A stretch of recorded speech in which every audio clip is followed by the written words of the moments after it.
What's up, everybody? We are live again with Titans of the Tide. See if everything's working out here. It seems like it is. How are we all doing today?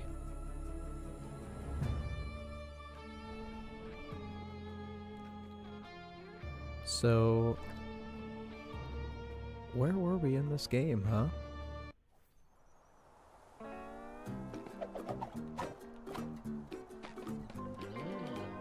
Hello, welcome. Yo, welcome. Welcome to the stream. How are we all doing today? Why do you look like my friend Jordan if he was an adult? Some people just look alike.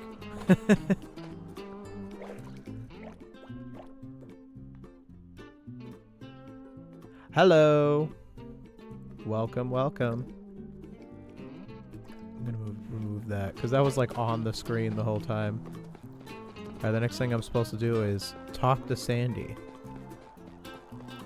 Anybody got any found your channel through your SpongeBob videos and so happy I did. Love Search for SquarePants and love most of season 16.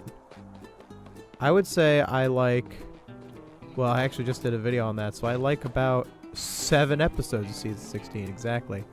Hello, Mega Brick. If you had to rank all the SpongeBob movies, how would it be? I haven't seen all the SpongeBob movies. Isn't that crazy? Like, I've actually just never seen the, all the SpongeBob movies. Isn't that nuts?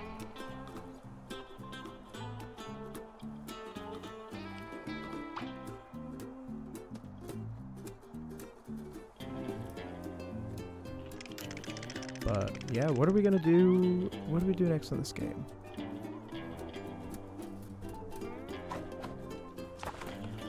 Alright, the next thing I'm supposed to do is talk to Sandy, it says. So let's figure that out. Where is she at? I feel like most of Sponge Out of Water was pretty decent. The weird superhero stuff is only like a tenth of the whole movie. Yeah, I've heard that. You think from the trailers that that's like most of the movie. I need to watch them all. I actually got a comment recently on my Search for SquarePants video that was like, you only talked about... Oh. Silly me. I need to put my switcher mode on the battery. Uh-oh. Hold on. Just plug into something else. Let me get this set. Yeah, I had a comment on my Search for SquarePants video, because in that video I really only talked about the first movie and Search for SquarePants and kind of compared just those two. And someone was like, well, you only talked about Search for SquarePants in the first movie, and it's like, yeah, I actually haven't seen the other ones. I mean, I don't think it makes it like a bad review or a bad video or anything. Where is Sandy? Where'd she go? Oh, wait. Doesn't... Oh, okay. At one point, I just stopped questioning what they were talking about. Now, isn't it supposed to show you where the other person is that you're looking for?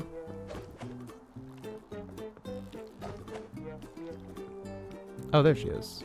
It doesn't have like an explanation point or nothing. It's confusing. Yeah, howdy, boys. Oh, you two showed up just at the right time. I'm up. unfortunately, we're missing my enhanced communication So they need module. some kind of Plankton took it for who thing knows for Karen what, to and then reach King disappeared to Neptune. the engine room. My hands are all tied up here. Could you scoot to the... Scoot to the engine room. Okay, that's where I'm supposed to go. One question. Will you ever make videos on your gaming channel for Minecraft or more? I don't really play a lot of Minecraft. I did cover the Minecraft movie on this channel. I don't have much against Minecraft. I just don't think I'd really have much to say about it on the gaming channel. Maybe if there was something specific to say about it. Can you do a Krusty Towers video? I think it's one of the funniest episodes of the whole show. Sorry, it's a little random, but man, I love that one. No, that's not random. Yeah, I'll probably talk about Krusty Towers at one point. I don't know exactly in what context. I would talk about Krusty Towers. Cause like I could just kind of do a standard video where I talk about just what's good about it. What the? Make Krabby Patties. Have you ever played the SpongeBob game Employee of the Month? No, I have not. Right, Patrick, time to roll up our sleeves. Should probably be SpongeBob to make Krabby Patties, right? Was this like a mini game thing? Alright, how we do this?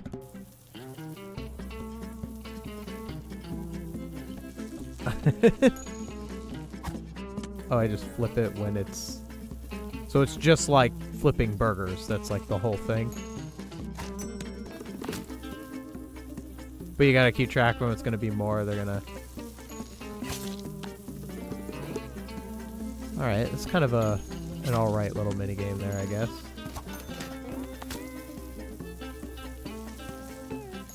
Bit understimulating.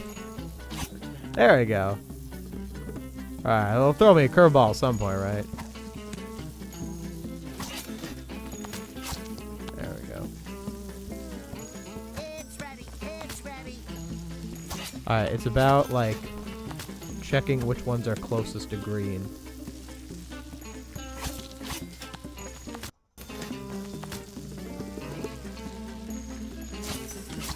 Pretty simple enough. Oh, we got 4 now. Oh, okay. No, it does throw me off. Ah! Okay, wow. It sneaks up on you. Wow.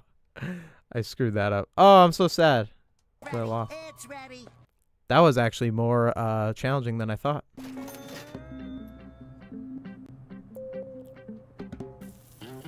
Alright, well now I know what I'm looking for.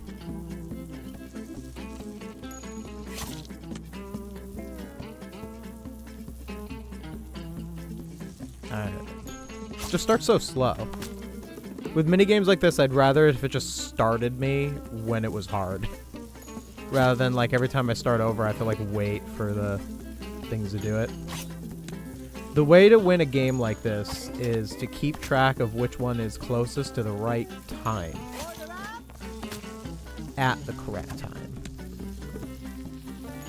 So you gotta also kind of remember which ones flipped or appeared last. Like that one's closer to that one. So Y.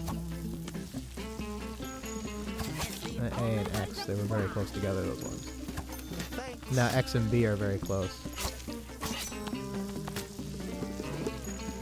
And I guess it's also important to note when they're almost at the end. Ah, that's not right.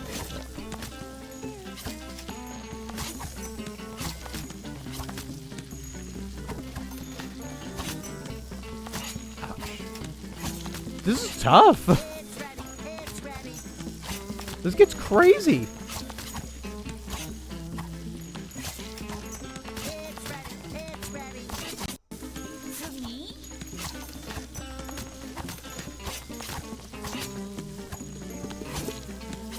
What makes me lose? Oh, if it goes all the way, that's a loss.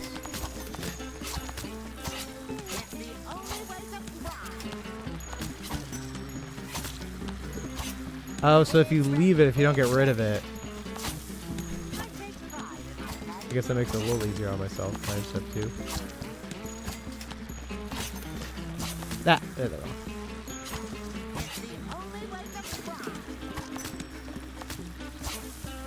Oh, I'm just terrible at this. I have a newfound respect for SpongeBob. How does he do this every day?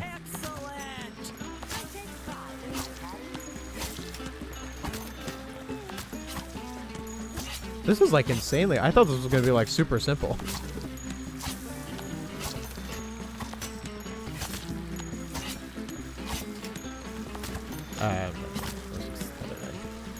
Let's just let it end at this point. The Krabby Patty minigame is the one thing keeping me from 100%ing the game. The pace ramps up so fast. So that's like the only thing that you haven't done. If you had to make a SpongeBob movie, how would it be like? Like, what concept do you think would be interesting? Oh, that's a really good question. That's a really good question. I've never thought much about that before. So, like, the original SpongeBob movie, the first one, is very much about... is a lot about, you know, SpongeBob dealing with the kind of expectations of who he is. Am I supposed to go in here? Bathroom. It says something about control room. I don't really know where that is. Sometimes with games like this, it's hard to, like, remember where, like, all the different little places are. Like, it says go to the control room, but I don't really know where that is. What's the button where, like, the ghost tells you where to go? What does that? Oh, there it is. Okay, so it's like the little R.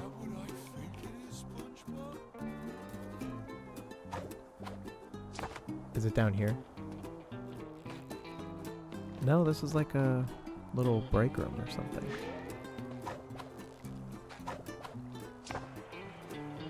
Oh, do you just go up, up, up? Oh, okay, I got it. Oh, yeah. Alright, I found the thing. I found the thing. Plankton. Krabs has a top secret mission for you two. I'm building a portal device so I mean he, can get back to the Krusty Krab and save the secret formula. The problem is I'm all out of parts. So, if you... Are you sure? So Plankton is... yeah, Question, our- Plankton formula thing. Our lips are sealed Back to tighter your than a question. clam. If I had to do a Good. SpongeBob Oh, and one last movie, thing. like, of my Don't own... touch the portal. I'd probably want to do something. I think I'd be interested in a more like final, or like stronger.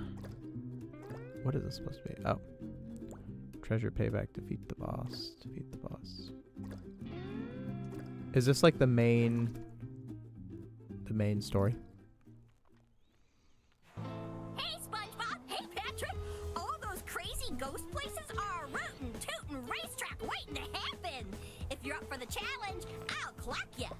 Is this just like a ride surfboard thing? Watch where you're going. Yeah, so I think that if I could do like a SpongeBob movie, I would definitely want a deeper exploration of like some kind of like Krusty Krab history, the secret formula and all that. I just think there's a lot that's really never been like I mean, I don't know, I haven't seen all the movies, but has that really been explored in like movie form? Like you have like Friend or Foe and stuff. You know, and they've always been very inconsistent with like the secret formula or whatever. Like I think there needs to be some more like something that really focuses on that. Like I think something I was disappointed on in the Plankton movie is how little of a presence Mr. Krabs had in it, even though he's like Plankton's like main rival. And and I did like that the Plankton movie was about like Plankton and Karen, that was kind of the focus. But like there was like nothing about Mr. Krabs in the Plankton movie. Like he was like a side character. Like he didn't have anything important to do. And I thought that was a bit of a missed opportunity. So something that's more into that. I know we already kind of got that with Friend or Foe. But I do think something that focuses more on that relationship. But I think something that focuses more on that relationship and like what they are, I think is something that I would find interesting and probably what I would want to explore if I did a SpongeBob movie. All right, so this was like mini games and stuff. Oh boy, treasure. What do these mean? Oh, look, it's a zipper like in Shanghai. Wait, what do these mean? Okay, return to the thing. Go to the next challenge. All right, I don't really want to sit here and do all the challenges. Let's see. Return to the floating patty. I want to do like the next part of the story. So there's a lot of like side content in this game. I think that's pretty cool. Plankton's Portal Challenge. Okay, so this is like separate challenges. Okay, I get what this is. Took me a second, but this is like...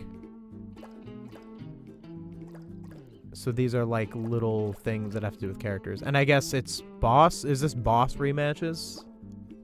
I suppose that's what that is. All right, we can do some of that stuff later.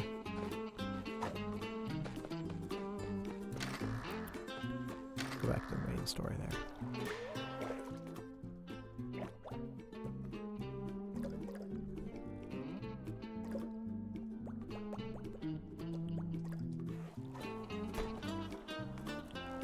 Okay.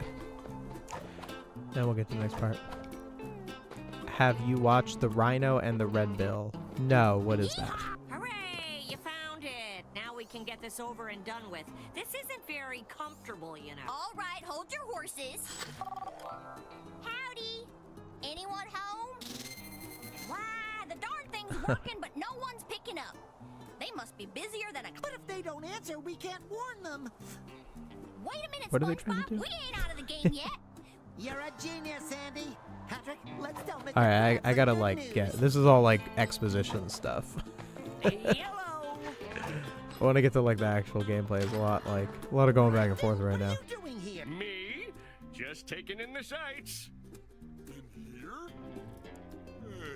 Me?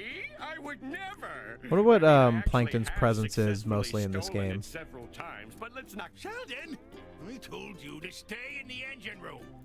Mr. Krabs called him And I Sheldon. told you to bite me. I'm captain of this airship, and you gotta follow my orders. Now return to the engine room and get back to I'll follow orders for now. So there's like a Plankton Mr. villain Krabs, Mr. subplot. That's Krabs, kind of We the. have to fly to King Neptune's. Are you two turn? Sorry, Mr. Krabs, I sir. just want to get to the Busy, actual you say? gameplay. Sir, yes, sir. Travel to Neptune's palace. That seems early.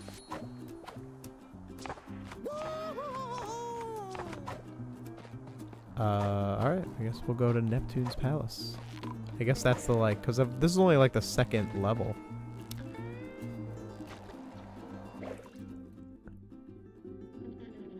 Remember when Tom Kenny hosted Brain Surge and Double Dare?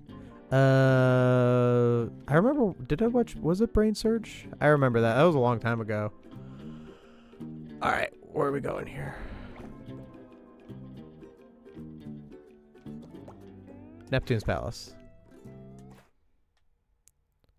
So I guess we're I guess this brings like Neptune, because the Dutchman is the main villain of this game. King Neptune is holding his annual gala to celebrate and honor Atlantis' most prestigious citizen Himself. Very funny.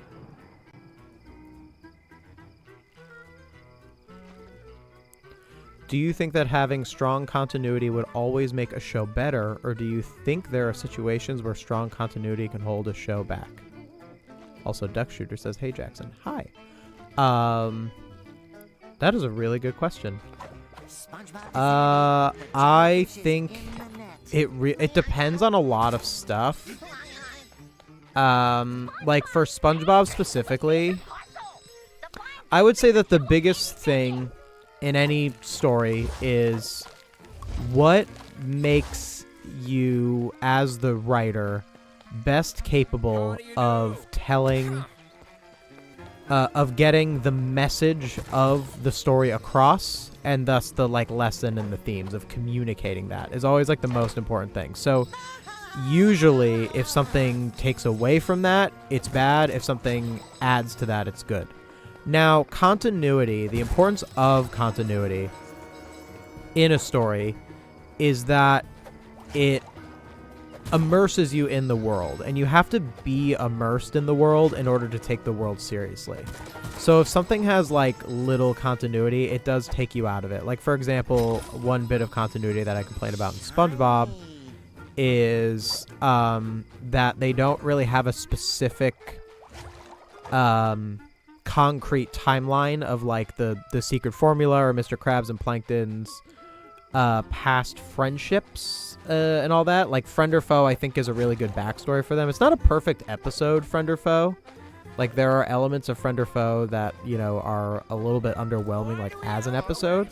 Don't tell anyone, but sometimes I throw myself into a dungeon just for funsies. Oh, okay, Guard. I didn't even know that about you. King Neptune. So when a world like doesn't make sense in the way that it seems like they don't really care, it takes me out of it. You know, it takes me out of the show a little bit when I feel like they don't care. Now, sometimes continuity can get disrupted for good reason. Like, for example, something I defended was... Oh. Oh, wait, what do I do there? Oh, I have to do something. Already forgot all the controls and stuff. No, stop. Bang. Okay, keep going. Oh, okay. So they open it for you. So, wait, I'll get back to continuity question in a second, but, love your SpongeBob videos, but what are some shows or movie that aren't SpongeBob that you plan on making videos about? Ooh, that's a good question.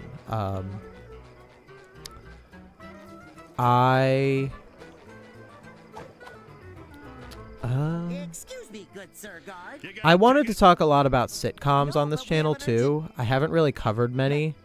I did, like, one video on Drake and Josh, but I really do love, like, sitcoms, like the laugh track sitcoms. I think that they're kind of a lost art. And a lot of people, I think we just took them for granted, you know, the idea of, like, a 20-episode,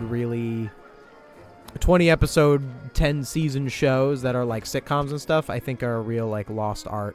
I'm a big fan of, like, Seinfeld, like, and also Drake and Josh, you know, like, those old, like, laugh track sitcoms, or just sitcoms in general, like, Always Sunny in Philadelphia, I really love, The Office, and I just am not so sure, like, I'm trying to see when is the best time to expand a little past SpongeBob, because SpongeBob is really helping me grow a lot, and I think that's a good direction that I would go in. I also actually have a very strong interest in, like, dramas. Like, some of my favorite shows are actually, like, Breaking Bad or Better Call Saul or, like, The Sopranos or Game of Thrones and such. Like, those are, like, some of my, like, favorite shows. But it's a very different, like, I just think the audiences are too far apart who are interested in both of those shows. I mean, like, it's not impossible. Like, I'm interested in both of those shows, but it's just risky when you deviate from what it is. The easy thing about covering a lot of SpongeBob is that if you do a SpongeBob video, like, you know, every time, you're guaranteed that it's a SpongeBob audience. You know what I mean? So, yeah, I'm trying to see. I'm definitely going to cover the Super Mario Galaxy movie when it comes out. I already did a video on the trailer, and I am planning on talking about the movie when it comes out. Anyway, back to the previous question about continuity. So I established why continuity is important. It can take you out of it when it seems like they don't care. So sometimes continuity just gets messed up because it's a long-running show. So something I defended recently was I talked about the Patrick Star Show, and I've actually never seen an episode of the Patrick Star Show, so I can't really speak on... Oh, okay, just smack right into that. So I actually can't speak on the quality of its episodes, but one thing that I will defend on the Patrick Star Show, like on principle, is something that people complain about is that Patrick's parents have different designs in the Patrick Star Show, as opposed to, like, the Patrick's parents that first appeared at the end of I'm With Stupid, that just kind of look like a old man Patrick and woman Patrick. And I think that that was a worthy, like, retcon. Because back when they made that I'm With Stupid episode, they couldn't have really foresaw that they would do a Patrick Star Show, or would do this thing where they would need to establish his parents as deeper characters. And for the end of I'm With Stupid, even though I'm With Stupid isn't a very good episode, but for the end of that episode in particular, the way that they established them was they kind of just needed to look like parent, you know, like just parent versions of SpongeBob and Patrick. I'm sorry, parent versions of Patrick. They don't look like SpongeBob. Oh, it was that. I thought it was the karate kick. Messed that up. So that's just like a kind of standard, like a little retcon, you know? But the reason I find it different when, like, they do stuff with the secret formula and, like, don't really have a set continuity is it feels like it's just a matter of like not caring. Like I think that you could do something with consistent lore with that, and it would make the object of the secret formula have more weight if it had consistent lore. Because the whole thing about the secret formula is, you know, you never find out what it is. Oh, what is the secret formula? And if there's not really consistent lore on at least how it came into existence or like what the past of it was, then it kind of weakens it as this important object. Whereas with something like Patrick's parents, it's really easy to just forgive, like, oh yeah, they have different designs because they're main characters of a spin-off show, as opposed to that. Like, that's just unavoidable. So sometimes shows can have very little continuity, like at all. Like I think you're maybe thinking of like stuff like Looney Tunes or whatever, where almost like every episode is like just almost a different universe in some ways. Like that could happen. And that's not always necessarily a bad thing. And in SpongeBob, I think sometimes they kind of go in that direction. Like sometimes there's like, for example, like the Flying Dutchman. You have like Flying Dutchman episodes. There are multiple Flying Dutchman episodes where the characters act like they've never met the Flying Dutchman before, which contradict each other. Okay, I just blew myself up. That was not smart. I've seen more tasteful costumes at Halloween. So like if you have, for example, Shanghai and Scaredy Pants are kind of two episodes that couldn't coexist. Like they couldn't really exist together because both of those episodes rely on the idea that that the characters have never met the Flying Dutchman before. And like I think that's fine because you can't really use the Flying Dutchman properly if like every time you throw him in an episode they gotta like establish that they've met him before. And this is why I kind of forgave that in Search for SquarePants too, that like it's like the first time they met the Flying Dutchman. So sometimes it's like I'll have to do a whole video on it because I feel like I could explain it a lot better. It's a very difficult concept, the idea of like continuity and suspension of disbelief. It's like super strong stuff. Like it's really deep like writing theory that I definitely have a strong understanding of, but I'd have to really like sit and write a video. But that's generally my thoughts on it. Is continuity always matters in the sense that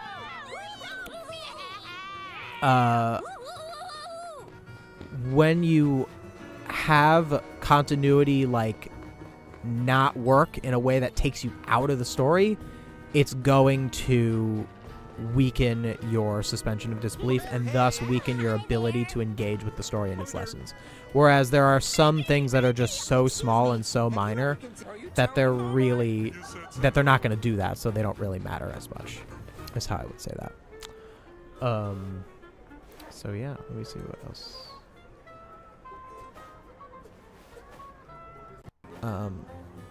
I feel like the continuity in cartoons very much depends on whether the show is a SpongeBob or a Gravity Falls. I think there is that is correct in some ways, but I wouldn't write off continuity of a show like SpongeBob just because it's, and I think what you mean by that is if the show is serialized or episodic. Because Gravity Falls, I've never seen Gravity Falls, but it's to my understanding that it's serialized. All of the episodes are together. You know, the episode 3 comes off of episode 2 and vice versa. Whereas with SpongeBob, the episodes could kind of be in just about any order with some exceptions. You know, serialized episodic. But I don't think that... Hi, how can I enlighten your oh, Squilliam's in this game? finesse? Bro, we got Squilliam. Unfortunately, We got Squilliam in a SpongeBob game before GTA 6. Neptune has never wavered his mer people. So yeah, so in some ways, like, there are things that you can more so forgive continuity-wise. Like, for example, you said a Gravity Falls and a SpongeBob episodic or serialized. In a serialized show, yes, it would be unacceptable to do something like the Flying Dutchman appears in one episode and then 5 episodes later it's like they never met him. That would be unacceptable in a serialized show. And that is acceptable in SpongeBob because SpongeBob is an episodic show. So that absolutely is, there is a point to what you said. But I wouldn't write off every continuity error in SpongeBob as, oh, it's episodic. Like, I think that there is reasons to criticize some of it for taking you out of the narrative. It's like the last person I talked to. Is this someone in question? Ask around for help. The rooms What are about so you? small. How do you I do? have to stick by Oh, there we go. Impo- Cool. But yeah. I feel like 3D platformers are one of the best ways to adapt cartoons into games, thanks to their range of mostly light tones and fluidity, plus authentic comedic antics. What do you think? Yeah, I think that's true. I could agree with that. I do love 2D platformers. I have been enjoying some of the SpongeBob 2D platformers from back on the GBA.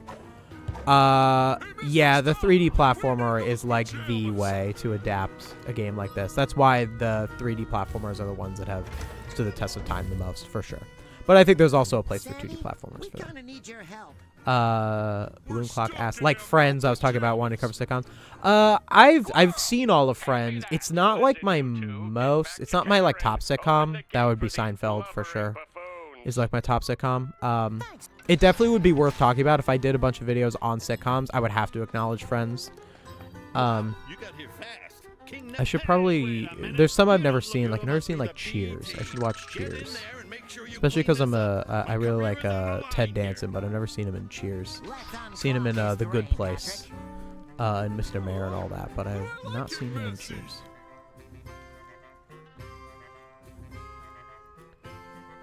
I feel like continuity doesn't always necessarily mean serialization. I think that episodic shows can have a strong sense of continuity. Oh, absolutely. Yeah.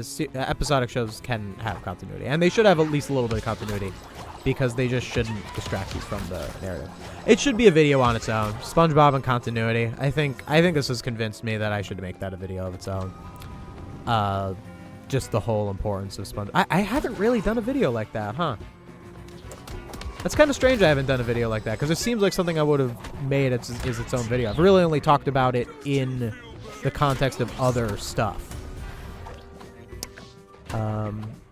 So sad that we don't get crossovers anymore, since no show seems to go on for more than 2 seasons. Yeah, that's another thing that I'll talk about, actually. As I get more popular, as I like gain more subscribers and can start to do videos that aren't as connected to just SpongeBob, like that are even like videos that are just about the arts in general. I've really wanted, like, you have to have a certain amount of a viewership base, I think, to really do that. Like I did a while ago before I started to blow up. I did one video that was about the oh, that guy's dead. I did one video that was about the problems with paying for entertainment and how people don't like to pay for entertainment. And I talked about it in the context of people complaining about the price of the Nintendo Switch 2 and Nintendo Switch 2 games. And I think I had a very nuanced take on like how... Oh, that killed me. A very nuanced take on like, you know, understanding that the arts is something that has to be paid for. The people who make it have to be paid, but there could be elements of greed and all that sort of stuff, blah, blah, blah, blah. But anyway, it was a very general, like, just about the arts in general. It wasn't about SpongeBob. It didn't have, like, a character in the thumbnail. So that video isn't really done as well as, it hasn't really done as well as some other videos. You know, and it's made me wary of that. But I think something that I'll definitely want to talk about as I get bigger is the idea that of like just the streaming landscape and how that's kind of messed us up a little bit. Like you said, that shows only get like 2 seasons now, or that all like shows are like 10 episode seasons. I don't understand 10 episode seasons for like half-hour shows. Maybe some like dramas, you know, more like heavy shows, I guess, could have like 10 episodes. Like, I guess like I kind of get it with like Barry. Like Barry had 8 episodes. They were half-hour. And Barry really left you wanting more, like, all the time. And maybe that was like the point. Like, maybe they just told the story they needed to tell with the time that they had. Another one is, like, Hazbin Hotel. I mean, that's a very dramatic show, so maybe it only needs, like, the 8-episode seasons. But I've thought that show, like, could benefit if it had, like, maybe not 20-episode seasons, but, like, 13 episodes, you know, something like that, you know. 8 is very little. And just how, like, streaming has affected that stuff. So I'll probably be talking a lot more about that, have my own takes on it. Try to think of ways that the industry could be better as we kind of go into a better world with it. There's also a lot of business problems with streaming, actors and writers not getting residuals. It's a very big problem. That was a big cause of the SAG and Writers Guild strikes back in 2023, which I went to, actually. I went outside of... I went to Warner Brothers and held the signs up back during that. So I was public supporter of those strikes. I just got hit. I was trying to read a chat. If you were given $100,000 in cash and you have to spend it all in 1 hour, what would you buy? Ouch. Am I allowed to put a down payment on a house? 'Cause that's a pretty big one, or is that like an investment? Because that's a little too obvious. I'll give you a more fun answer. An RV. That's what I'd get.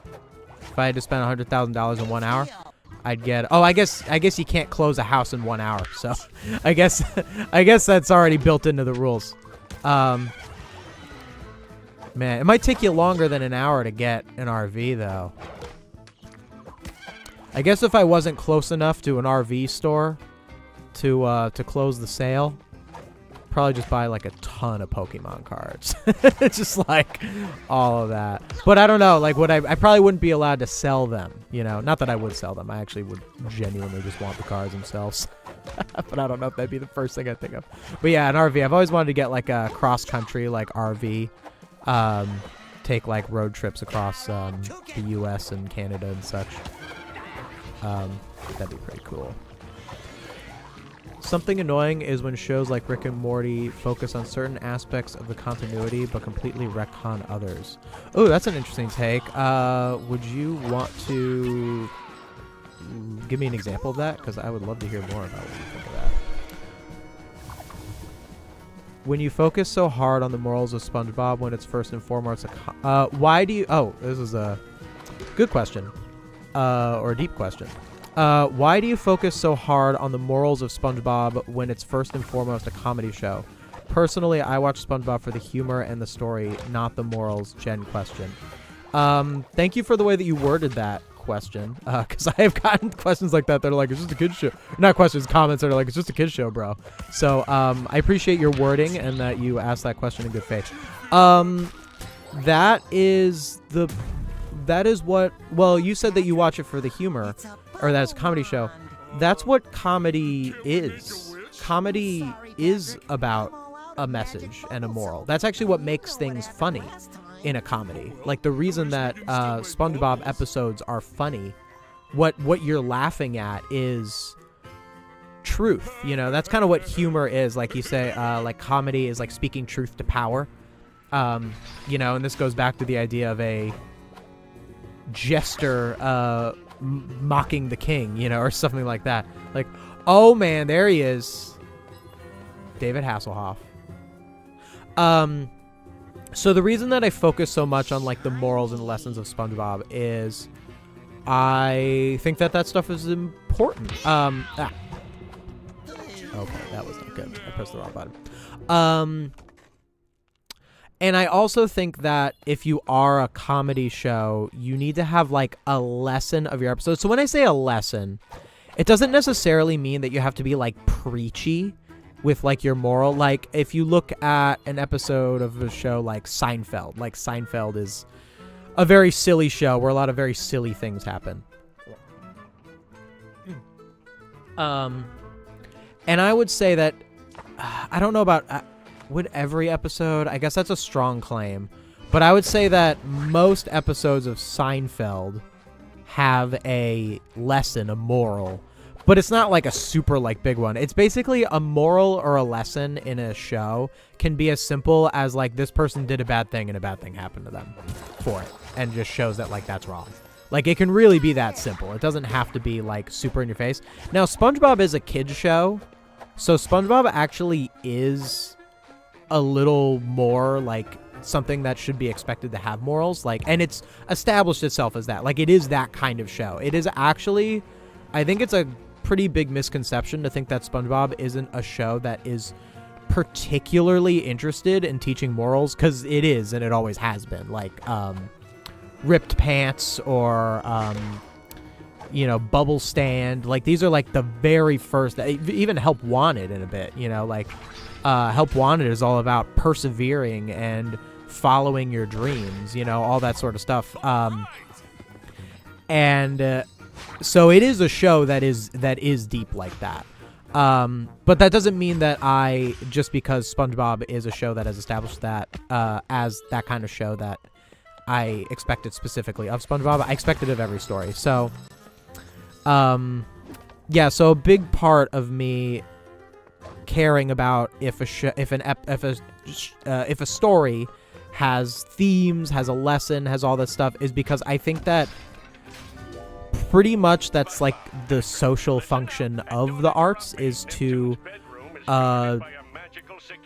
expand perspectives, expand our minds, make us think, and I think it makes us a more thoughtful and empathetic population. That's a phrase that I use a lot.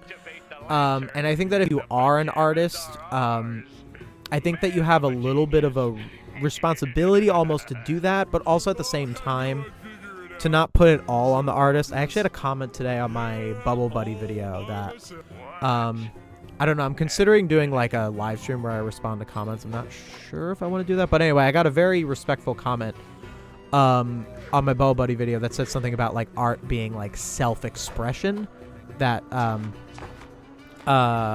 and I think those things go hand in hand. I think if you do have self-expression, if you truly express yourself, you are teaching a lesson, you are teaching a moral. Because if you're expressing yourself, if you're expressing something that you believe, if you're expressing something that you care about, you are doing that. You are teaching a lesson, you are putting a moral. In fact, if any show or any episode of a TV show or any narrative doesn't really have a moral, it probably means that the people behind it were just trying to make money or just trying to get your attention. And I think that that's bad. Like, I think in its purest form, if you're an artist, if you want to self-express yourself, if you want to show something, you're going to say something. You're going to say something that matters. And when an episode lacks a moral, when it lacks themes, when it lacks a lesson, it's usually an indication of that rather than it just lacking that thing, if that makes sense. Because you kind of can't really have both. You kind of can't have like this deep self-expression without really having something to say. Like even a child drawing a picture of a tree says something about that child thinking that that tree matters. And in a way, that is a statement. That is a moral. It's saying this tree matters. I care about this thing. It might not specifically say anything about, like, you know, what that person thinks about, like, environmental protections or anything. You know, they're a little kid. They're not going to really know that. But it does mean that that is something that they find beautiful, that they care about. And in that purest form of self-expression, that art has achieved something. And I think you have to go, like, out of your way. Not out of your way, like, you could just be lazy. But I think that you've lost something as an artist if you don't have that. So that's why I focus on it so much when I do my videos. If you had the opportunity, would you want to write for a TV show, movie, novel, or game? TV show. That is actually it's actually what I went to school for. I actually have a master's degree in creative writing, and it was mostly screenwriting, but I focused on TV shows. That was my main thing. So that is the thing that I know the best on how to write, is the TV show. Both serialized and episodic. I have strong knowledge of both. I would probably more likely write a serialized show. I actually have I actually have written pilots for a serialized show. One of which I have recorded, but that'll be down the road stuff, because that would take a while to do that. But that is actually not only what I want to write for TV shows; it's actually a major goal of mine. It's actually a part of this channel is establishing myself as someone who is knowledgeable about those things. Oh, that just made that do that. I already skipped that. Oh, my fiance in the chat. If he was given $100,000, he's buying me stuffed animals. I would if that was like the rule. Like if I had to like spend it all on like stuff in the moment, I would definitely buy you some stuff, along with some of my Pokemon cards. Not our problem, buddy. We're plumbers, not Oops, this one. Please, if King Neptune doesn't get his mid-gala snack, I'll be sent to the dungeons for sure. You know I can't turn my back on a kitchen in distress, Patrick. Also, the crossover event SpongeBob did made it pretty clear that the main SpongeBob show and the Patrick Star show are completely different continuities.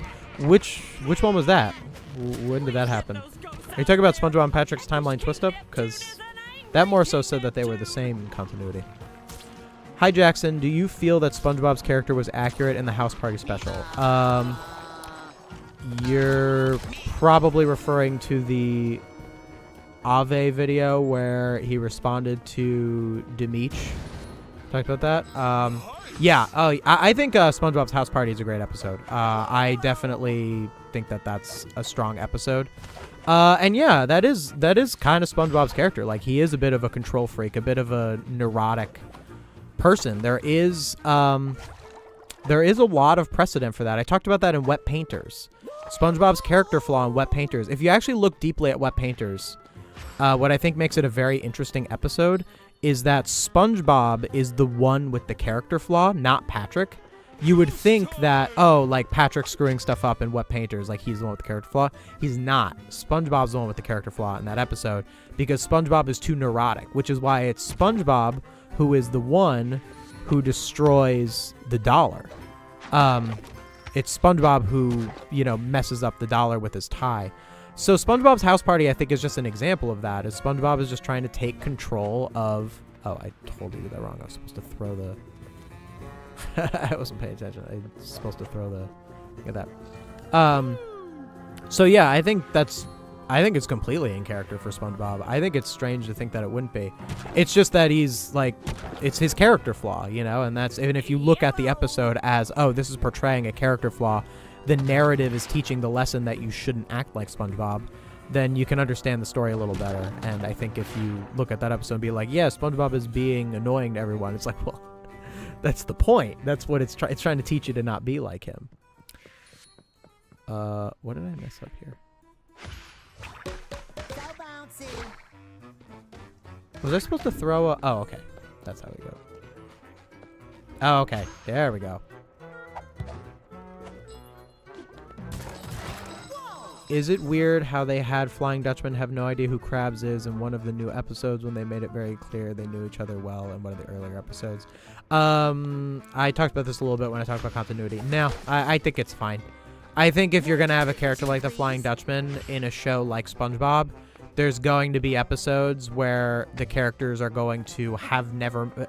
There's going to be multiple episodes where characters meet the Flying Dutchman for the first time. And I think it's better to have that than to not have those episodes, if that makes sense. Like Born Again Krabs and... would Money Talks be... I guess Money Talks would still make sense even if Krabs had met him before.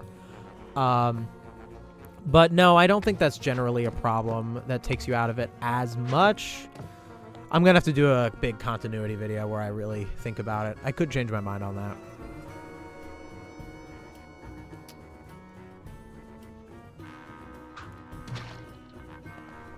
What am I supposed to do here? I see it like this. Did I break that somehow?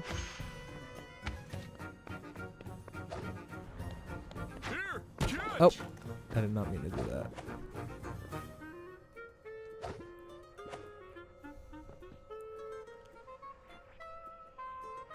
Can I get your thoughts on something relating to SpongeBob? Yeah, absolutely. Go for it.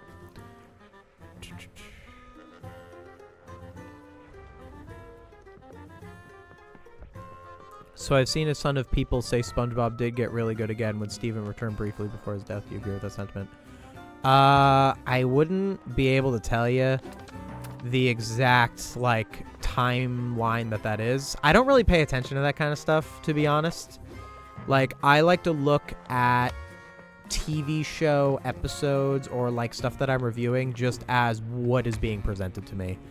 I don't really focus too much on who wrote what or in what era or what a creator would or would not have wanted. I don't really engage with that kind of discussion because I think it kind of distracts from what I actually want to talk about, which is just the actual quality of the episode itself. I would say no, that it's, like, related, because I don't think I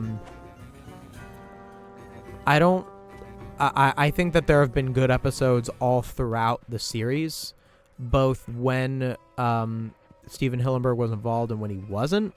Like, Season 5 or Season 4 has some great episodes. Season 16 that just came out has some great episodes, you know, so...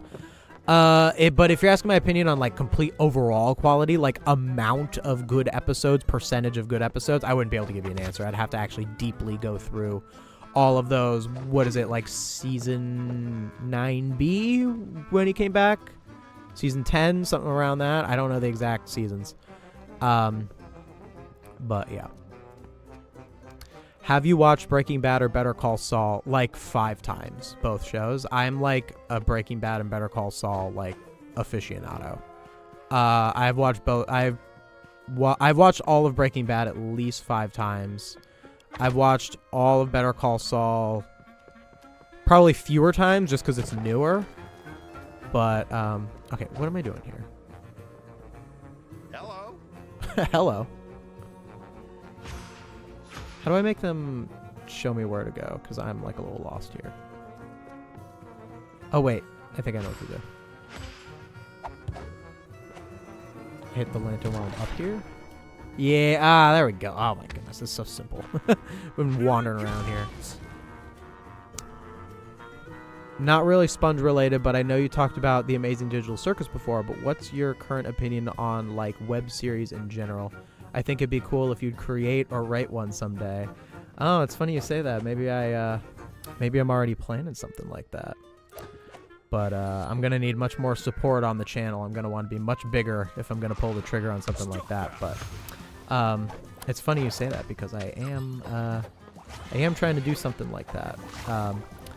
Like the idea of a web series, like indie productions, like posting their shows on YouTube. I think that's good. I think it's good that people are using the medium. Obviously, like, the medium of shows has a lot of issues right now, you know, like, and even our whole, like, media landscape, the way that we present stuff, there's pros and cons, you know, like, there's a lot of pros and cons of, like, something like the existence of streaming, the existence of YouTube.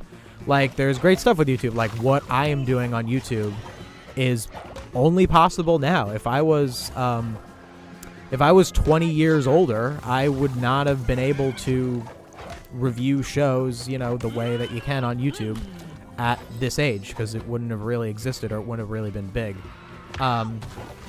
So in the sense of, like, a web series, I think it's a very good way of giving people who are smaller a chance. I think it gives a lot of people a chance to present their show and establish their IP. That's the thing that You did it.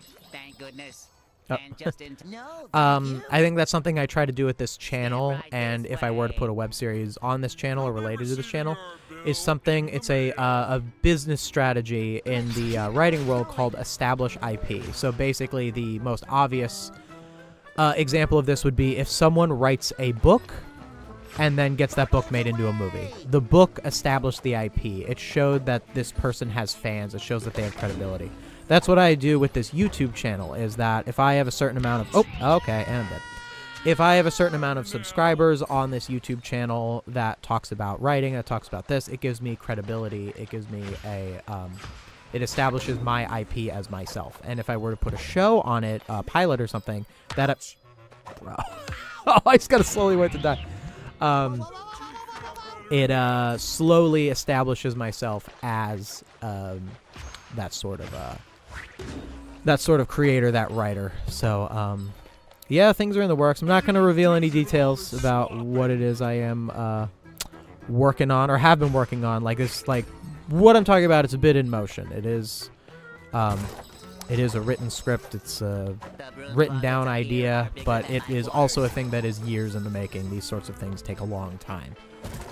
But just know, I just want to be upfront that is a big goal of my channel, is to be a writer myself, to write for these things, you know. Beyond being a reviewer, I actually really have a strong love for narrative media and telling stories, and would like to do such myself. And I guess you were talking about Amazing Digital Circus, and I guess I should share my thoughts on that. That I really like the Amazing Digital Circus. I really like the Amazing Digital Circus. I think they're doing a really good job. It's a very intriguing show. I really like it a lot. The Patrick Show mom said hi to Patrick in timeline twist up recharging Neptune spatula. Patrick not remembering stuff is accurate for him though. I'm confused. What does that mean? Elaborate. I think that SpongeBob's friendship with Sandy is more interesting than his friendship with Patrick. I think focusing on her as the best friend over Patrick could have led to more interesting stories. Yeah, Sandy's always been a bit underused. I think Sandy is... I think something that could have helped with Sandy is they could be a little more willing to make her flawed. You know, I think like I talked about this when I talked about her not having as much presence in some SpongeBob movies, being the first movie in Search for SquarePants, is she's so competent, she's so tough, that if you have her in these like movies, she would just dominate the narrative because she'd be too tough and all that stuff. And maybe they should make her be a little more flawed. Like actually, a recent episode that I talked about that I thought was really good was Part of My Wand, which was a Sandy episode. It was about Sandy having to cope with the idea that a magician had real magic. She went to go see a magic show, and she was like, you know, she's a skeptic. She's a scientist. Very in character for her. And, but because it's SpongeBob and magic is just real in SpongeBob, Sandy had to come to terms with the fact that the magician was just real. And I just thought it told a really good story with that, with the fact that Sandy had to deal with that, and that she was able to... They also told it in a way where she appreciated, like, that still appreciated, like, the science of it all, but there was a part in the beginning of the episode that I thought was really well done where... Okay. In the beginning of the episode, I thought it was really well done that... it seems like I can... Oh, there we go. Okay. So I think if they, like, just kind of went more into, like, Sandy's flaws, like her being... Because she could be, like, a little arrogant or, like, a know-it-all or something like that. And I think if they really leaned into that with, like, the friendship, they could probably tell more stories there. It might have a lot to do with, like, you know... I don't know if I want to, like, make this judgment, but it is a common thing that, you know, the writing field is very male-dominated, and especially in animation, there are a lot of times where writers of animated shows struggle with having a lot of female characters. If you look at SpongeBob, if you look at regular show, these are great shows. I have nothing against these shows. They're amazing. But they are very male-dominated casts. And I think SpongeBob is trying to rectify that a little bit with their, like, the gal pals stuff. So maybe they'll do a little bit more exploring with Sandy in that regard. The biggest example I can think of, this was the person who was talking about Rick and Morty only focusing on certain continuity. The biggest example I can think of is the scene in Rick and Morty when the alien for the Citadel goes inside Rick's brain and finds Rick's memory of losing his family. Oh, that's so much to explain, man. It's a big... are you talking about how there was a... Wasn't that a fake memory? I think the point was that it was a fake memory. You might have been... Oh, wait. I get it. Oh! I forgot that it would do that. Wow, you get a lot of control in this game. Like, that was kind of cool. I could just kind of move around. I felt like that was going to screw me up more.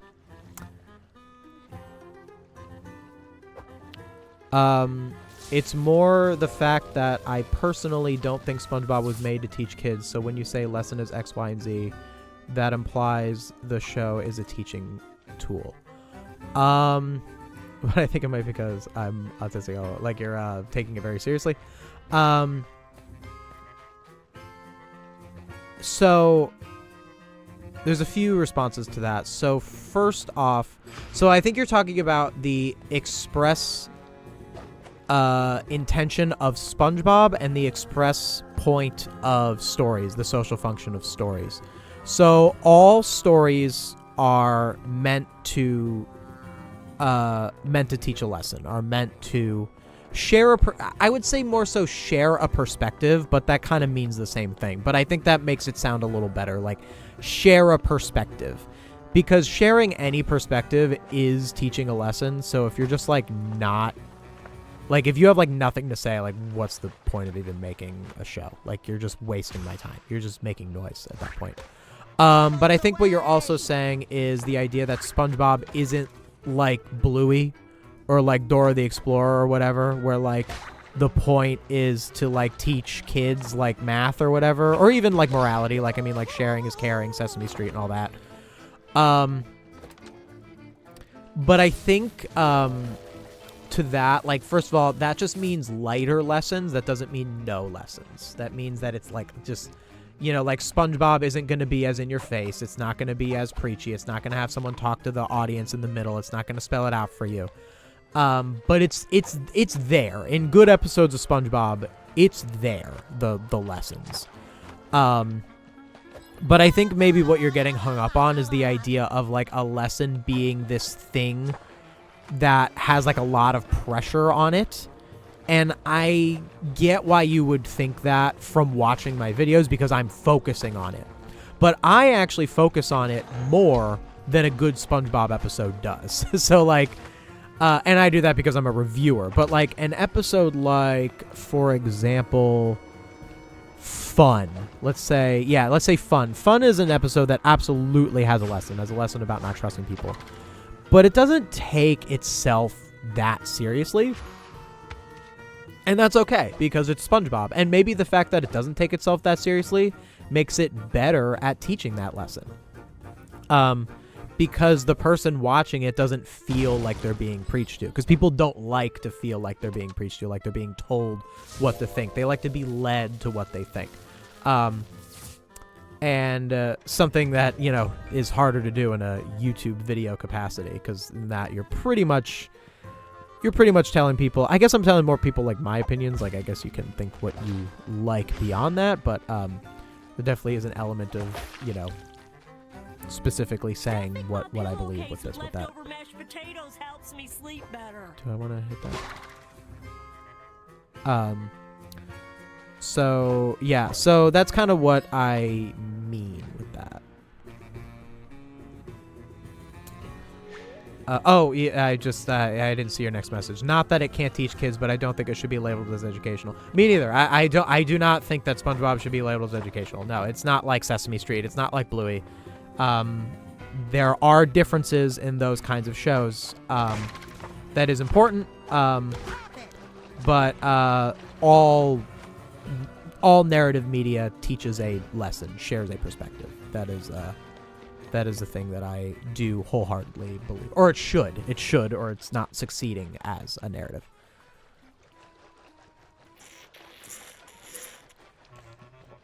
In my opinion, the first season of SpongeBob has the best messages.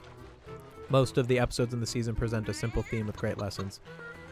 I can think of a lot of great lessons in the first season. I don't think I'd be able to go right along with that claim unless I really deeply looked at it all, but that sounds right. Yeah.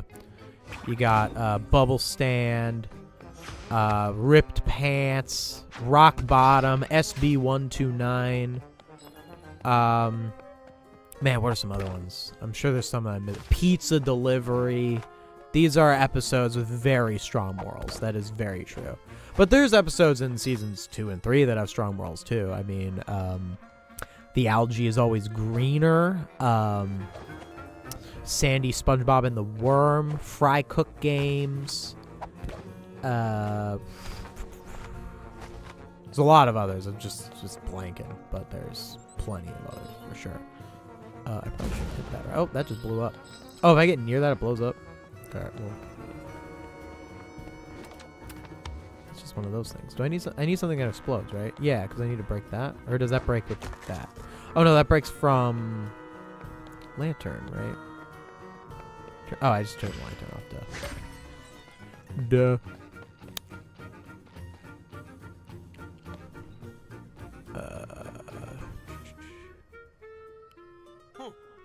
How'd they get in my belly button? Well, well, I'm just trying to see where I was in the chat. Wow, a lot of questions today. Hey, very active chat. Sorry if I don't get to everything everyone says. I'm very glad we got so many questions here, though.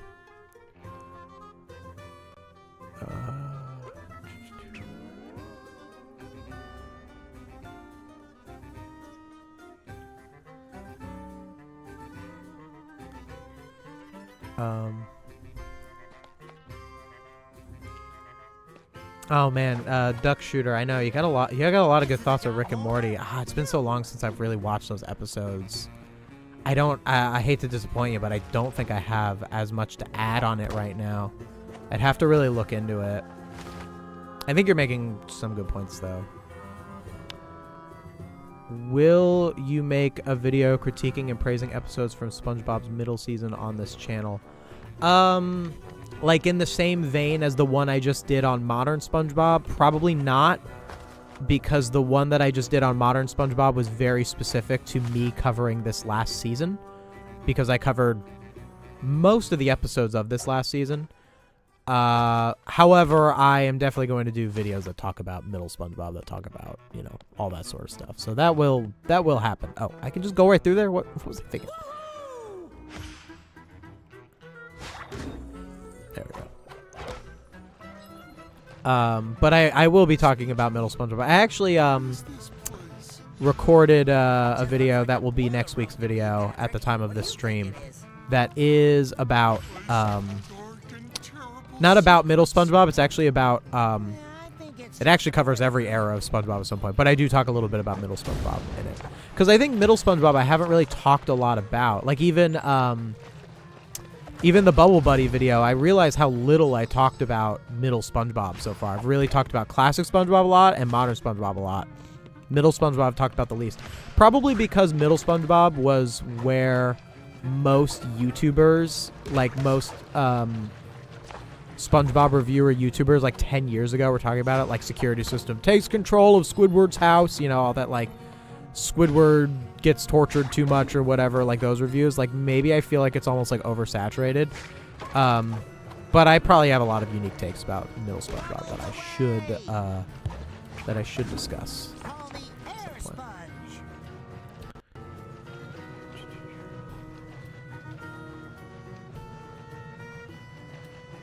Pie Guy Rules called SpongeBob's House Party a ScumBob episode. Well, I disagree with Pie Guy Rules, respectfully. What were their arguments for that? I'd have to know the actual argument in order to really refute it, but I would say that I don't think it's a ScumBob episode.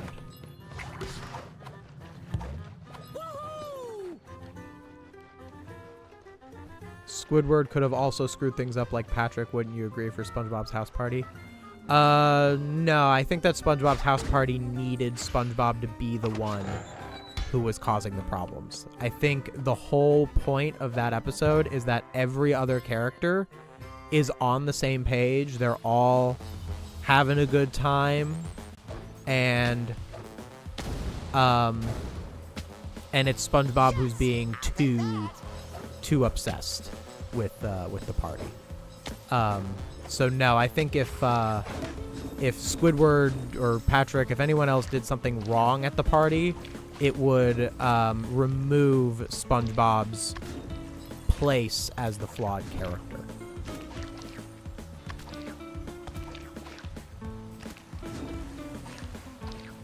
Also, I'm trying to read the things. I fell off because we're about to do a.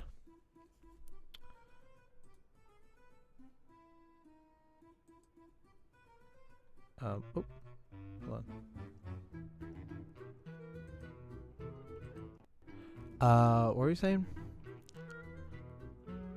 Also, I think the point at the end of The Bully was to show that most of SpongeBob's fear was in his head, as it is also realistic that bullies don't often act upon what they say. True, that is actually a good point. But in the episode, he did act on what he said. He did do it.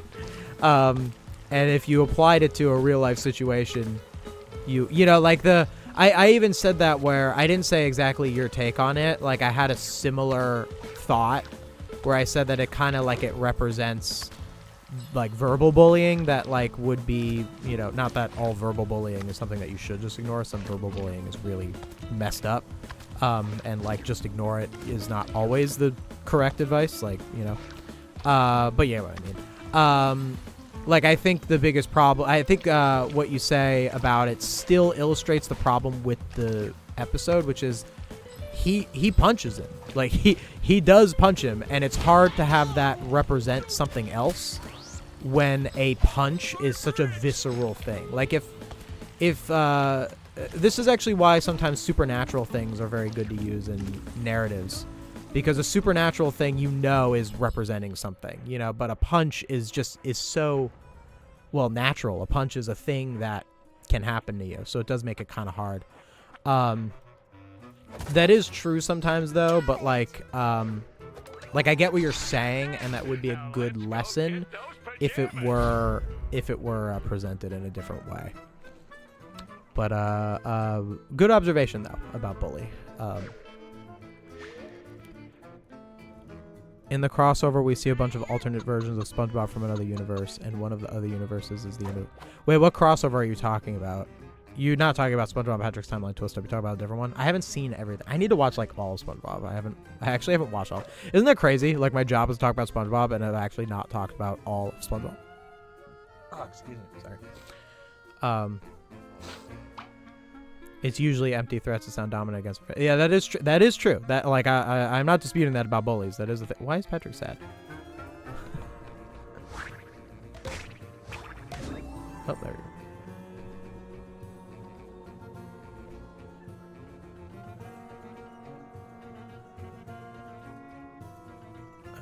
Let's see. Do you think the newer Rare Gem episodes justify SpongeBob going on for too long, or should the show still have ended ages ago? I don't think the show should have ended ages ago, nor do I think it should end now. When a show should end is a really tricky concept. I'm not telling you again. This. I'll find a way to roll. Yeah, when a show should end is a really tricky thing, especially an episodic show that could theoretically go on forever. SpongeBob is a show that could go on for a very long time. Like, it's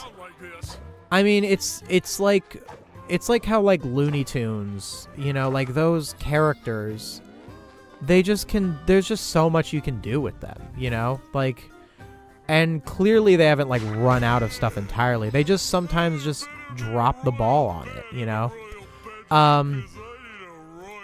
I guess I could think, like, both things. Like, I think that it's good that there are still I think that even if every modern episode was trash, which they aren't, plenty of them are still good. Even if every single modern episode was garbage, I still would just think, no, the show should keep going, but it should just be good. You know what I mean? Like, that's, you know. So, I don't think the show should have been canceled. Like, I think it's good that it's still going on. But I also think that every episode should be at least decent, you know? Like, these are, like, professional writers working on, like, the biggest show around. Like, I don't get why you have episodes like Bizarro Bottom where, like, nothing happens. It's like, what are you doing? Like, you're like the top of your game. Like, you know, like, I just don't understand. Am I doing something wrong here?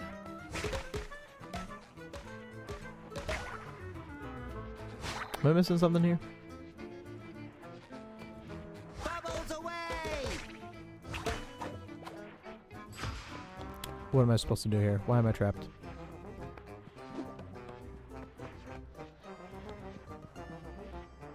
Come on. Where am I going here? Bro. Find a way into the royal bedroom. Okay. This thing is up. I gotta hit some other lantern, right? Am I going the right way? Am I just going straight up the wrong way? Because this is the... I'm a little lost here. I'm a little lost. Help me, David Hasselhoff. Where do we go? Nothing I love more than standing still. You know what, SpongeBob? I'm thinking, okay? I'm trying to figure out how to get your butt to Neptune's bedroom, alright?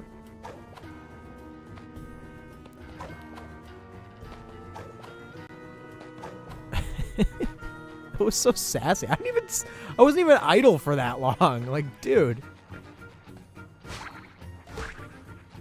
Alright, clearly there's like a lantern I gotta hit. Something like that. I saw an opinion that I kind of stole where season 7B and 8 were a great comeback for the show, especially when Steven came back season 9. People, there's also an opinion, you're talking a lot about like the names of the people behind the show. I don't really know like a lot of the like different... Messed that up. I don't really know a lot of that like deep stuff. Let's see. Let me just... I can't really get to everyone's question. If I don't answer your question, it's probably because I don't have a great answer for it. I'm not trying to ignore you. I'm sorry. But some stuff I might just not really be super familiar with the episode or the subject of what you're asking. And we have a lot of chats today, so it's good to hear such.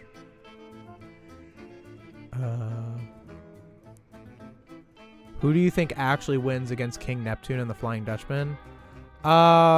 Isn't King Neptune literally a god?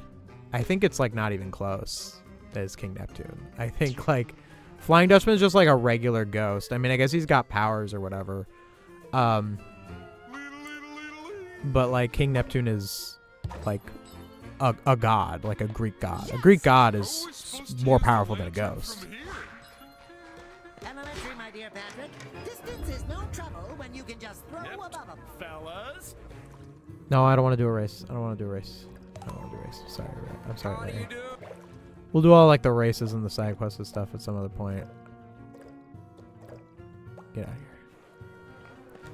Find a way into the royal bedroom. I'll take over now. What's the button? I keep missing it. There's some button that makes... No, it's that one. There was a button that makes the other person show you where to go. Okay, so if I hit a lantern, this closes. So there has to be a lantern somewhere in here that makes that turn on. So I guess I just gotta go this way until I find one. Call me Air Sponge. SpongeBob's Pilot was probably the first cartoon I probably remember a cartoon having no girls. Huh. Yeah, I guess that makes sense. I'm sure the regular show Pilot didn't have any female characters either.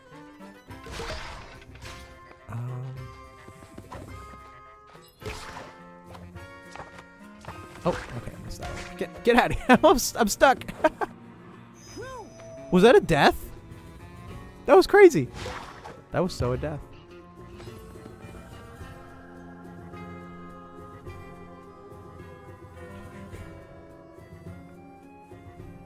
Well, that just messed up with me. Who lives in a pineapple under the sea? Me!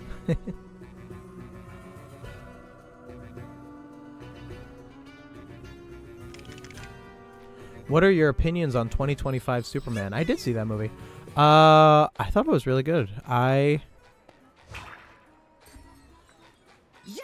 I'll take that. Oh, maybe this is what I needed to do. I thought it was really good. I think it felt very... Oh, rats. I can't go back.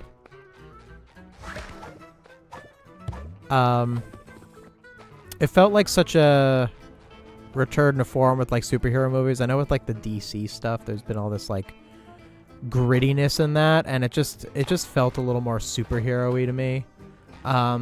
I also just think it had a very like strong story. It just felt very what I wanted to see in a superhero movie. Oh, it's a while since I saw it. I saw it last year in the theaters. And it felt good to see it in the theaters. Like I like seeing a lot of like the superhero movies in the theaters. No, I'm stuck over here. What am I missing here? What am I doing wrong?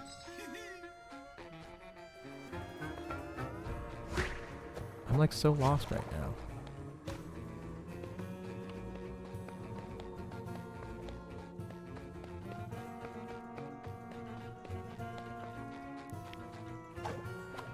Thanks for explaining. I just wanted to get your perspective since I've never thought of SpongeBob as a moral show before. Oh, thank you. That was the person who asked about why I think that SpongeBob needs to have morals. Why I think that SpongeBob needs to have morals. Yeah, that's a little more of what I mean when I say it. It's definitely a very tricky concept.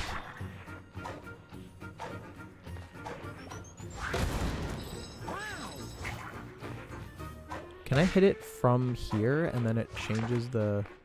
It's the only thing I can think of, is do I change the... Hi there.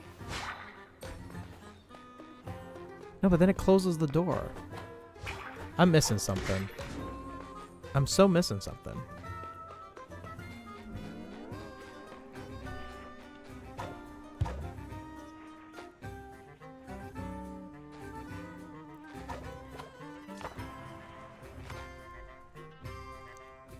You say that a show that doesn't convey anything is wasting your time, but also say a simple child's drawing conveys something. Doesn't that mean that a show that conveys nothing isn't possible?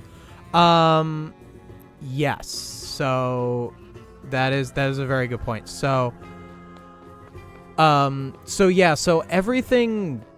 So by making a piece of art, so what I have with that is I usually, and I don't want to like fully go there because it's very people get very confused, but it's the idea of like the all art is political statement, which is a statement that bothers a lot of people. But it doesn't really mean what you think it is, what you think it means when I say like all art is political. Like the idea of what? Oh, that was death. Like when it comes to the child's drawing example, let me figure out my response.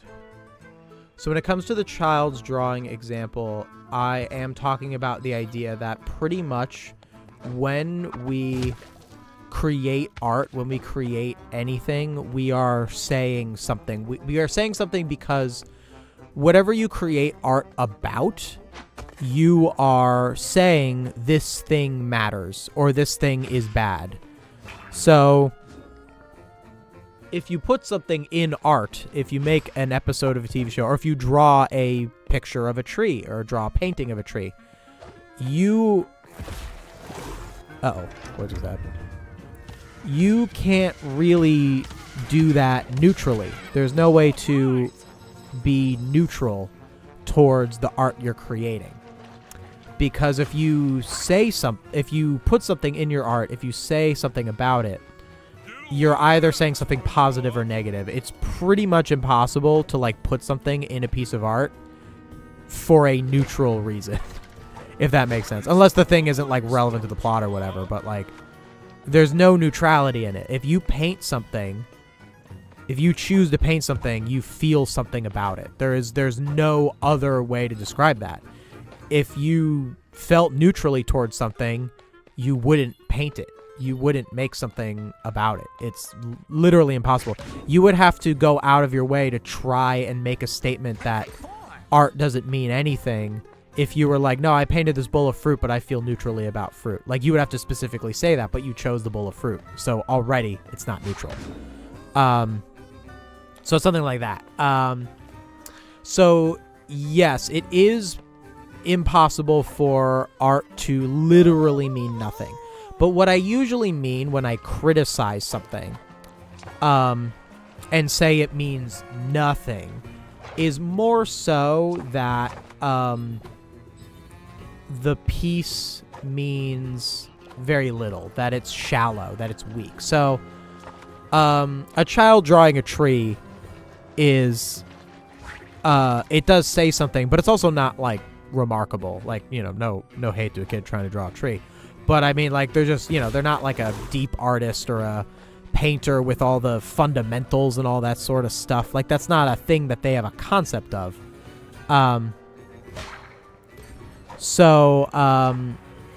With that in mind, like, it doesn't mean that it's good art, you know, just because they drew a tree, but it does mean that it meant something. So if you're my goodness, I have no idea where to go right now. I'm so confused in this game right now. It says find a way into the royal bedroom. Like, is there a map? Sorry, this is kind of driving me nuts here.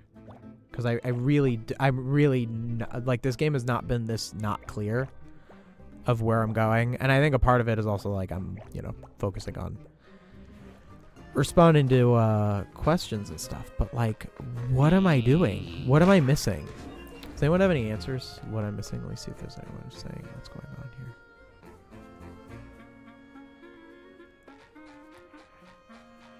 I don't know how to get up here. I just don't know what's happening in this game. Where do I know I have to get to the end of this hallway.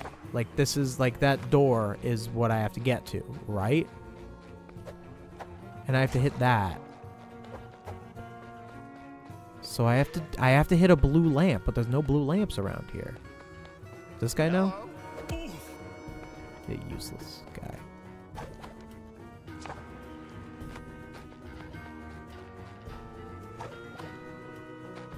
Is that it? Because if I go over here, as soon as I go over here, I'm trapped.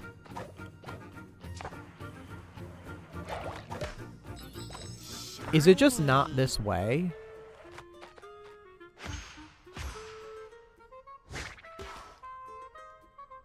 I just thought there was a button that, like, where they tell you where to go. Or give you some kind of idea of where to go. Like, I don't have a map. I don't have a thing. I don't know where I'm supposed to go here. Sorry, I'll get to your question in a bit. I just need to figure out how to get through. Okay, so it's clearly not this. Like, whatever this is not correct. That was where I came in. Is there not a deeper map here? Oh, what did I just do? No! No way! What? Aw, I did not know that that would happen. Yeah, that's messed up. Alright, yeah, so basically what I mean is all art does say something, but not all art says something well. If you don't take control over what you're trying to say, you end up saying very little or you say it weakly. But yeah, it is pretty much impossible for something to say nothing. So usually if I say, like, oh, this episode meant nothing, it's hyperbole. Like, it's just being, like, strong. When I say, like, Laundro Madness had no story. Like, I guess no story is correct, because story, I think, is something that could be lacking completely. But it's mostly just that, like, the whole thing is just, it's annoying to go to the laundromat. That's the whole thing. And that doesn't really, that's not strong. You know, it's weak.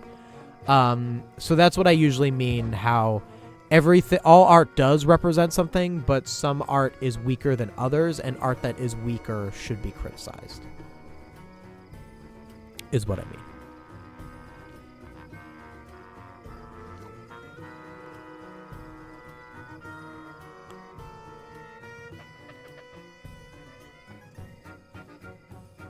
Seasons 2 and 3 bring more comedy to the show. You're going off the person who said that season 1 had the best lessons. Season 2 and 3 brings more comedy. Yeah, I could agree with that. I think I know enough about the show that I'd say that seasons 2 and 3 are definitely a bit funnier than season 1. Not that season 1's not funny, it certainly is. But the seasons 2 and 3, the humor in those seasons is like crazy. I can't believe I got, like, sent back. I didn't know. I was trying to look for a map. Because there's no mini-map. Does this game have no mini-map? Am I missing something here? I need to, like, sit down off-stream and, like, learn a little bit more about this game. because I'm like a little lost right now. I don't even remember how I got there. I had to go up and around. Is it this way? Yeah, it was this way. I think. I think it was this way. Oh look, there's like a Flying Dutchman thing over there. Yeah, this was how I got in last time. Going in circles here. Driving me nuts.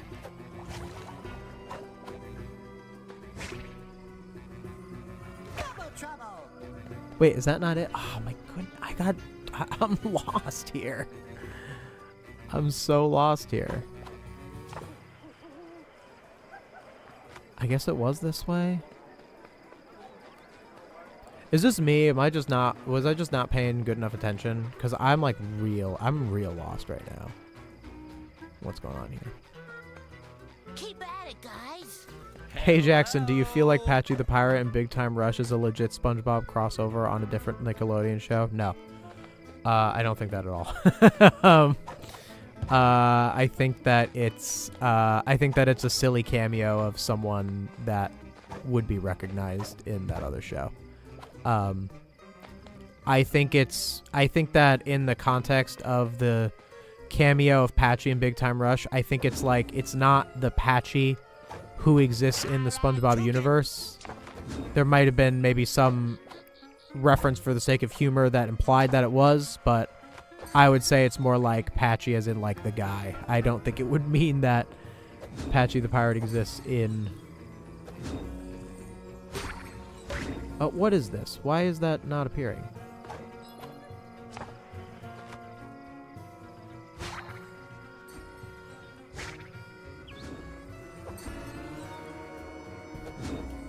I don't know what's going on. Why is it not changing?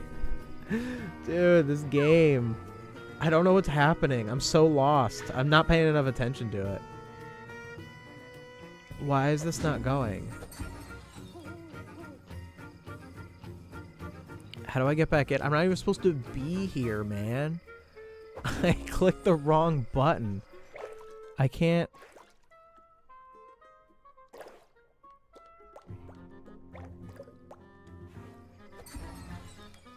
Why is this not moving? I don't understand.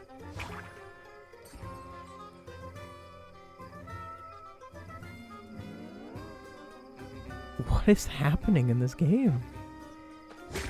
This is terrible. I'm like so lost in this game right now. I'm just wandering around.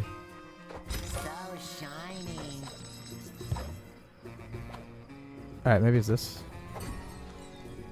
What makes that one over there appear? Why is that one... Oh, because they have to be in the range, right?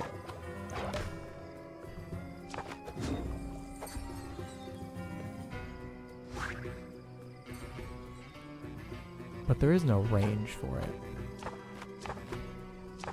I don't understand. How did I get in the first time? I can't even remember.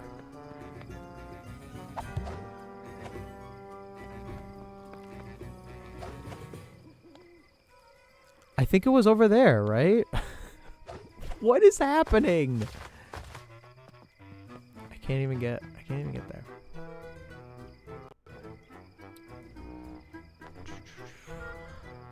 How do I get up there? I'm so lost right now.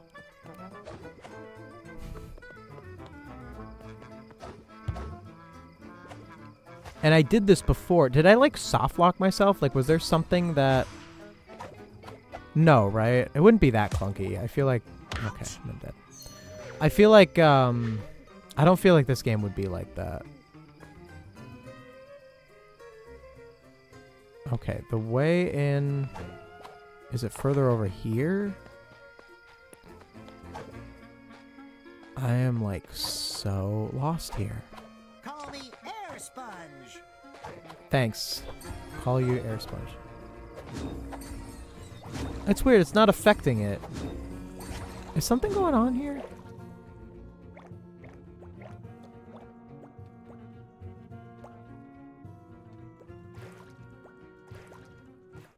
Oh, okay. Maybe if I just like reset it. I don't know what's going on. This is really tricky right now. I don't get what's going on here.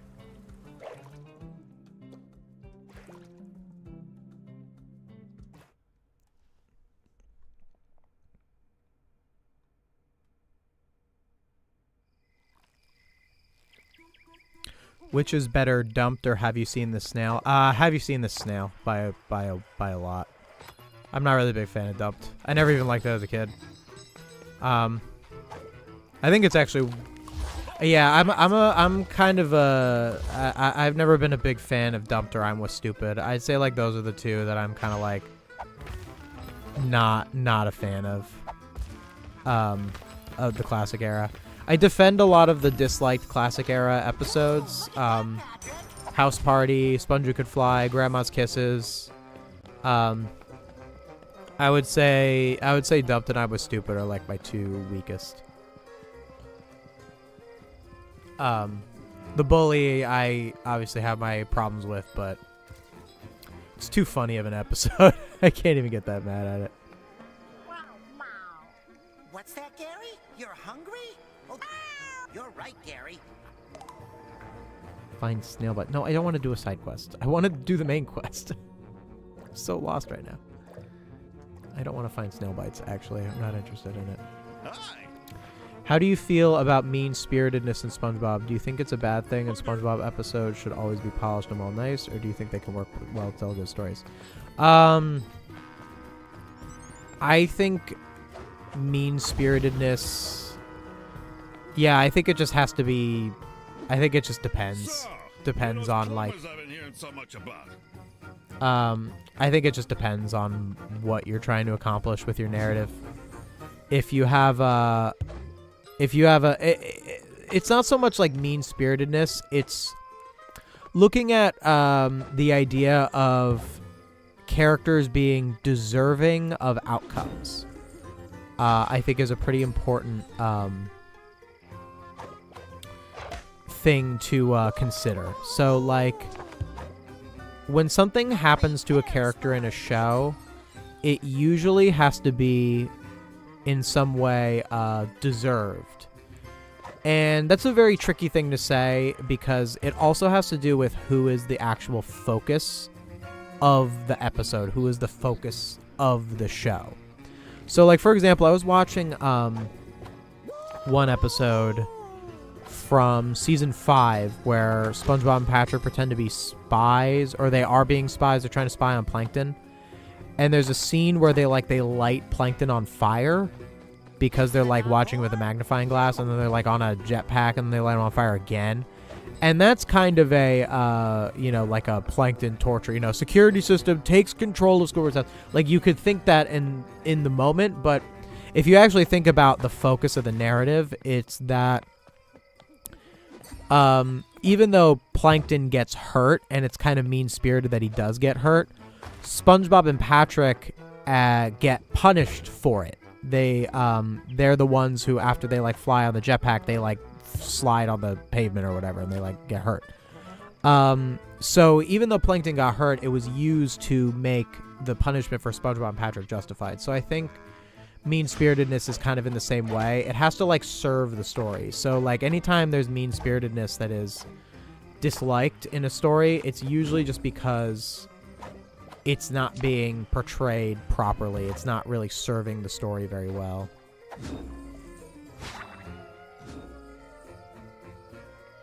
I'm so lost right now. Did I mess something up? This is so terrible. I have no idea what happened. I clicked travel out, and now I'm stuck out here.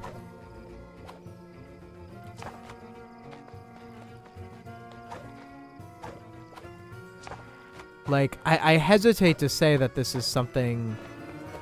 that this is a development issue, right? Yeah, I can't get in that way. I went around there last time, so what happened? What you up to? Are they all supposed to be green? Is that the thing? Is that the problem? Why is that one over there clear? This makes no sense.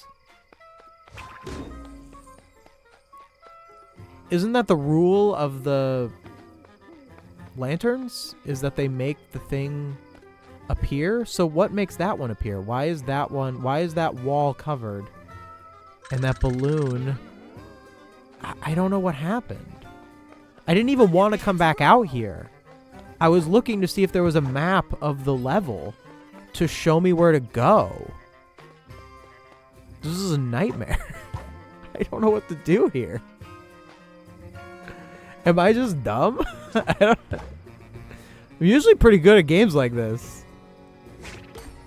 Look, see, that one's doing it too. It's like...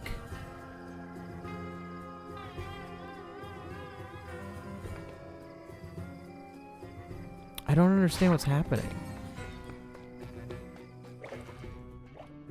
Is it like... Maybe if I like... Maybe if I just like save and quit. Maybe like something got messed up. Like I activated something inside. And it was supposed to be there. I don't know, man. That's crazy. I don't really get what's going on here.